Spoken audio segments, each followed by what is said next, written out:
The old mansion on Willow Lane exudes both grandeur and mystery as twilight cloaks its secrets. Rain hammered the old windows as wind licked skeletal branches, and the mansion exhaled cold drafts that smelled of dust and candle wax.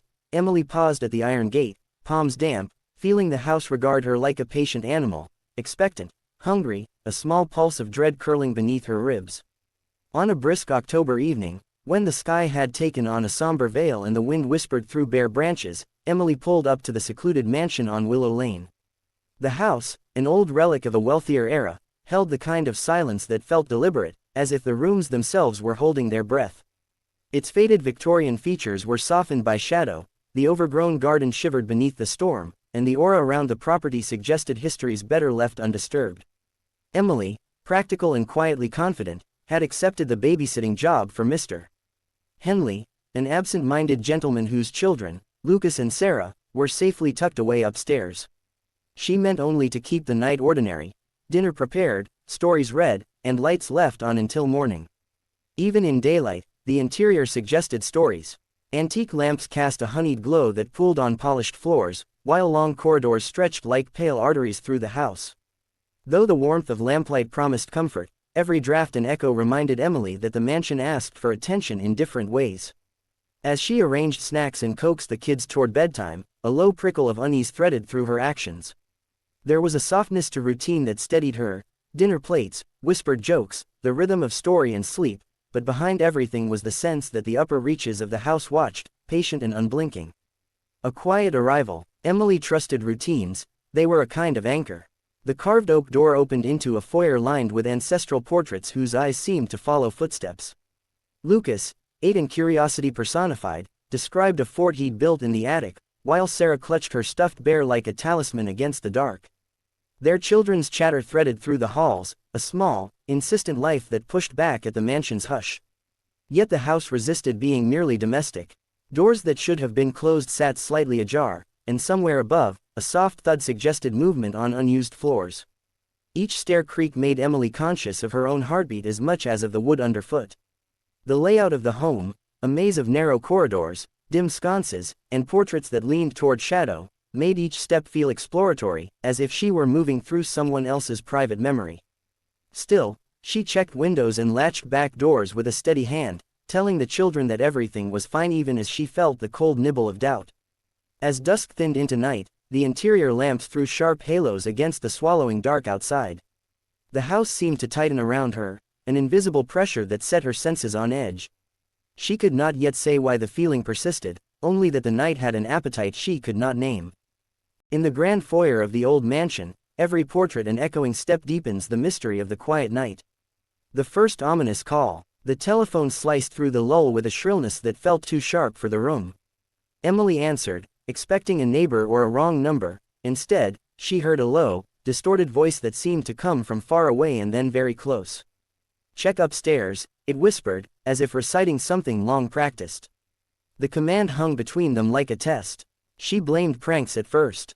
The voice had an odd familiarity she couldn't identify, as though it echoed from some half-remembered rumor. Emily told herself to breathe, to listen for the rational explanation, and to return to the children.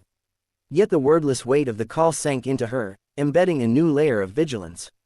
The floral wallpaper that had looked homely by lamplight now seemed to conceal shapes, the antique clock on the mantel ticked with an accusing precision. When she moved upstairs, each step felt louder, as if the house were counting with her. At the top of the stairs, the corridor split, one way toward the children's rooms, the other toward a guest wing shrouded in deeper shadow. An old urban tale flickered across her memory, stories of a presence that lingered in abandoned rooms and in the heads of those who heard the wrong call at night. Rationality and the jitter of fear warred within her as she stood before a closed door that seemed to breathe with the house. Her hand found the knob, and for an instant she considered retreat. Instead, she turned it, moving toward whatever lay beyond. An eerie telephone call shatters the night's calm, leaving the corridor bathed in uncertainty and foreboding shadows. Peeling back the silence, upstairs, the air was heavier, saturated with the scent of mothballs and old books. Banisters were cool under her fingers, doors were a mix of locked, bolted, and carelessly ajar. The hallway lights flickered as if they, too, were unsure whether to stay bright or fade back into the dark. Emily's pulse became a drumbeat in her ears, she moved deliberately, cataloging details that might make sense later. In one room, plaster bore scratch marks, a raw, frantic map on otherwise silent walls. The marks seemed less vandalism than a language spoken in panic. Further along, tucked between the frame of a door and the wall, she found fragments of an old diary. Its pages were brittle, ink long bled and edges worn like a mouth that had been spoken into for years. The scrawled entries described a stalking presence, late-night calls, the sensation of being watched from above, and the slow erosion of peace. The words matched the tenor of the evening, the same distorted calls, the same waiting footsteps, the same iron patience of a house with memories. With the diary in hand, Emily felt the home's past seep into the present as if the two had been stitched together by quiet violence. A faint shuffle, deliberate and measured, froze her mid-step. It was the sound of someone crossing a hardwood floor with the practiced hush of a predator. She pressed herself against the wall, listening to the house speak through every groan. The diary made the night more intelligible and, perversely, more dangerous. Whatever had been recorded there appeared to be alive again. A rediscovered diary offers chilling insights into past disturbances as the mystery of the house deepens. Confronting the darkness, a strange mixture of terror and resolve propelled Emily upward, deeper into the parts of the house few used. The stairwell narrowed into a single spiral route, lit only by the intermittent glow of a failing bulb. Each stair creak felt like a challenge issued and answered, until finally she reached an oppressive corridor where the wallpaper peeled like old scabs.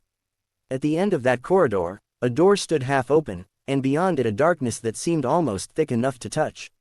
Inside the room, relics of a life paused mid-motion lay scattered, fractured photographs, a clock stopped at an odd hour, and a rocking chair that moved as though a breath pushed it. The light played tricks, making corners seem closer or farther than they were. Emily's voice, thin and raw, demanded to know who was there. The figure that answered was neither wholly solid nor fully spectral. It moved with a predatory patience that made breath catch. Its eyes, when they met hers, were not simply hostile, they were intimate with a long grievance. The confrontation that followed was fierce in its simplicity, a woman determined not to be consumed in a presence accustomed to seeping into the margins. Emily reached for her phone, hands shaking, and fumbled for the emergency number as the figure drew nearer. The world narrowed down to the space between flecked wallpaper and the rocking chair's creak, the sound of rainfall on the far window amplified like applause. Summoning a fierce, animal courage, she stood her ground. Her voice, small, then steadier, told the intruder he was not welcome. In the slow, surreal exchange that followed, it became clear that the house had been the stage for a history of intrusion, and she would not be its next anonymous entry. In a room where relics of the past mingle with supernatural tension, a young woman confronts the ominous presence lurking in the darkness. Aftermath. When the sirens finally cut through the long howl of the storm, they felt almost obscene in their brightness. Harsh, official light poured across Persian rugs and upturned photographs.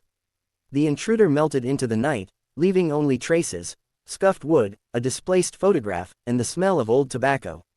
Emily, shaken and exhausted, clutched the diary like a talisman as officers moved through rooms with methodical care, their flashlights painting temporary paths through the dark.